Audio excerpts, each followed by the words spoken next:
Noël, c'est censé être magique. Les lumières, les cadeaux, les repas, la famille, la joie, le partage. Et pourtant, chaque année, il y a une figure qu'on voit très peu dans cette grande fresque enchantée. Une figure qui travaille beaucoup, mais qui n'apparaît presque jamais sur les affiches. Cette figure, c'est la Mère Noël. Et même moi, j'y connais rien, la Mère Noël. Et je me dis, et si elle nous racontait quelque chose de beaucoup plus large que juste une vieille dame en tablier au pôle Nord? En colère, en colère, en colère, en colère. Au IVe siècle, dans l'actuelle Turquie, Nicolas de Myre est un évêque chrétien. La légende raconte qu'il protège les enfants, qu'il donne de l'argent en secret et qu'il intervient la nuit pour réparer des injustices. Très tôt, il incarne une autorité morale. Il voit tout, il sait tout et il récompense les bons comportements et sanctionne les mauvais. Pendant des siècles, Nicolas devient Saint Nicolas et circule dans toute l'Europe.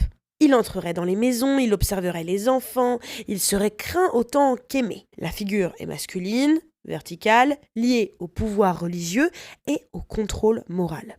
Un homme qui sait ce que vous faites quand vous ne le regardez pas. Au XIXe siècle, aux États-Unis, la figure se transforme. En 1823, le poème A Visit from Saint Nicholas installe un récit. Il y aurait un homme joyeux qui traverse la nuit dans un traîneau tiré par des rennes, qui descendrait par des cheminées et qui agirait pendant que les autres dorment.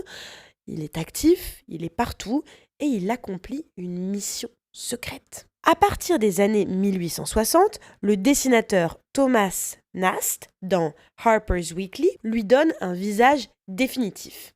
Cet homme a une barbe blanche, un corps massif, un gros ventre et un costume particulièrement reconnaissable. Il lui attribue également une résidence, le pôle Nord. Le Père Noël devient alors une figure centrale. Au XXe siècle, la publicité l'installe définitivement comme une icône mondiale. Il est visible partout, il incarne les fêtes de Noël, la générosité, mais aussi l'action. Il est le visage public de Noël. Et pendant ce temps-là, quelqu'un reste à l'intérieur. La première mention d'une potentielle Mère Noël apparaît dans une nouvelle de 1849, A Christmas Legend, par James Rees. Il décrit un vieux couple voyageur, un homme et une femme, qui offrent un cadeau à une famille. Et l'histoire suggère un lien avec la légende du Père Noël. C'est un passage discret, presque anecdotique, qui pose pourtant la première pierre écrite de l'épouse du Père Noël. Et oui, c'est l'épouse d'eux. On ne dit pas que c'est la Mère Noël. Dans les premiers textes où elle apparaît, elle n'a pas de prénom. Elle n'a pas de mission héroïque, elle n'a pas de pouvoir propre, elle n'a même pas de rôle. Elle est simplement la femme d'eux. Dans les années 1850 à 1860, il y a d'autres mentions ponctuelles d'une Mère Noël. On voit une référence par-ci par-là, par exemple dans le Yale Literary Magazine en 1851, et des allusions dans la presse et la fiction, comme Harper's Magazine en 1862, dans aussi un roman satirique en 1864.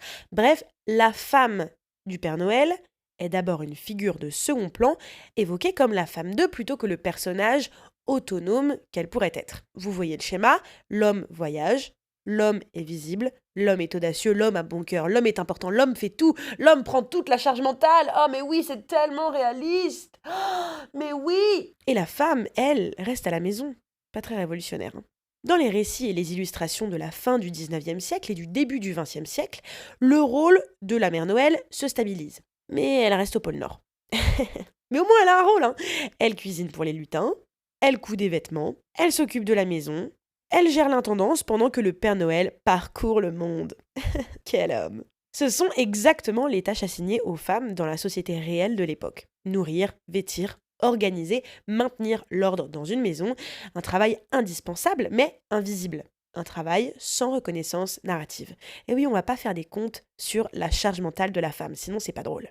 On va associer tout son travail à un homme. Mais oui, ce serait tellement plus sympa. En bref, la Mère Noël n'est jamais au centre de l'histoire. Ces représentations, elles évoluent lentement. On trouve désormais des mères Noël plus actives, parfois qui sont patronnes d'ateliers, qui sont chefs d'équipe d'elfes. Il y a aussi des campagnes marketing maintenant qui réinventent la mère Noël pour parler d'empowerment féminin. Et parfois, sincèrement, c'est juste pour vendre des mugs, hein. C'est l'objectif. Le point important, c'est que la symbolique du couple père et mère Noël, c'est devenu une métaphore pour jouer la division entre visibilité publique de l'homme et le travail invisible de la femme. Des autrices et des médias féministes contemporains, comme Feminists in the City, analysent cette figure non pas comme un oubli accidentel de la société, parce que rien n'est jamais accidentel. Si on ne fait pas la mention d'une femme dans tel ou tel conte, ce n'est pas un oubli, c'est totalement voulu. Et plus encore, c'est un mécanisme. La mère Noël, elle sert à résoudre une incohérence du récit. Si un homme peut être partout à la fois, mais jamais chez lui, c'est parce que quelqu'un s'occupe du reste. Et ce quelqu'un, c'est une femme. Connaissez-vous un homme qui a particulièrement réussi qui n'était pas épaulé par une femme? Non. Et si vous pensez que oui, c'est que la femme est juste très très bien cachée, comme d'habitude. Et oui, comme d'habitude. La mère Noël n'existe pas pour elle-même, mais pour soutenir la figure masculine. Elle n'a pas de désir propre, elle n'a pas d'aventure, elle n'a pas de reconnaissance, elle ne fait pas partie du mythe, c'est pas elle qui fait rêver, c'est un miroir de notre propre société. Quand on pense aux fêtes de Noël, et même à tout en général, qui fait les listes de cadeaux? Qui va acheter les cadeaux pour les anniversaires, ou les fêtes de Noël, ou toute autre fête?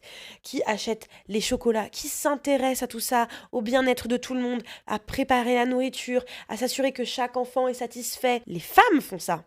Les femmes sont celles qui organisent en masse les fêtes de Noël, les vacances. Alors on gère l'argent de telle manière, et on va dépenser ça, et on va acheter ça, et est-ce que t'es sûr que t'as fait ta liste, et alors les habits, et nanani, et nanana, et alors on prépare les recettes, et qui on invite, et comment on fait. Toute cette organisation, c'est une charge mentale invisible, dans la réalité, attribuée quasi totalement aux femmes, mais tout le mérite revient aux hommes. Ça me fait penser à, par exemple, Mozart. Quand je vous dis Mozart, vous imaginez Mozart l'homme. Mozart, c'est aussi la sœur de Mozart. Et j'ai vu une vidéo de cette fille que je suis sur les réseaux sociaux, dont j'ai oublié le prénom, qui justement en parle. C'est à peu près la même chose. L'homme prend toute la vedette, la femme avait un génie tout aussi important, mais c'est pas elle qui bénéficie de cette visibilité. Non pas parce qu'elle n'a pas de génie, mais parce que à l'époque, on ne permet pas aux femmes d'avoir du génie. Je veux dire, la notion même d'une femme avec du génie n'est même pas concevable. C'est une idée qui ne traverserait même pas l'esprit de quelqu'un à cette époque. Donc, à la même époque où il y a eu Saint-Nicolas qui a été développé avec son histoire, ça ne serait jamais passé à l'esprit de qui que ce soit de créer l'image d'une femme qui fait ça. Parce que pendant des siècles, les femmes étaient subordonnées, étaient les femmes d'eux.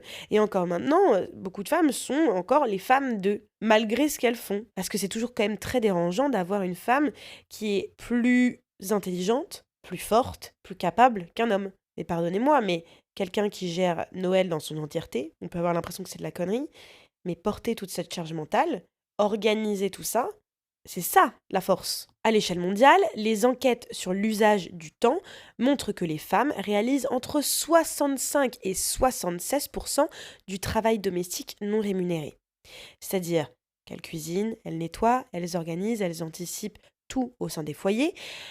Et pendant les fêtes de fin d'année, c'est un déséquilibre qui s'accentue encore plus. Et j'ai même pas envie d'entendre le truc, bah oui, mais c'est normal, leur rôle, elle est à la maison. Non, bah non. La plupart des femmes, maintenant, en plus d'avoir un travail domestique non rémunéré, ont également un travail rémunéré, sous-rémunéré certes, mais travaillent en dehors de leur foyer. Donc elles ont un double travail, une double charge à porter. Et ça, c'est pas normal, parce que le foyer est partagé. Donc les femmes ne devraient pas avoir l'entièreté du travail domestique non rémunéré à leur charge, elles devraient partager ce travail domestique non rémunéré avec leur partenaire de vie, parce que c'est quelque chose qui les lie tous les deux. On vit ensemble, et ensuite chacun fait ce qu'il veut en dehors du foyer, tu veux travailler, tu travailles pas, voilà, c'est autre chose. J'en reviens à Noël. Les données européennes montrent que les femmes passent plus de temps que les hommes, bien entendu, à préparer les repas, faire les courses, gérer le ménage et le linge.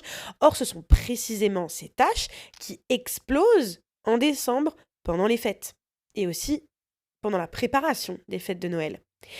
Des sondages focalisés sur Noël le confirment. Au Royaume-Uni, un sondage YouGov montrait déjà en 2013 que l'organisation de Noël reposait majoritairement sur les femmes. En 2025, une enquête britannique indiquait que 60% des adultes déclaraient qu'une femme faisait l'essentiel du nettoyage le jour de Noël.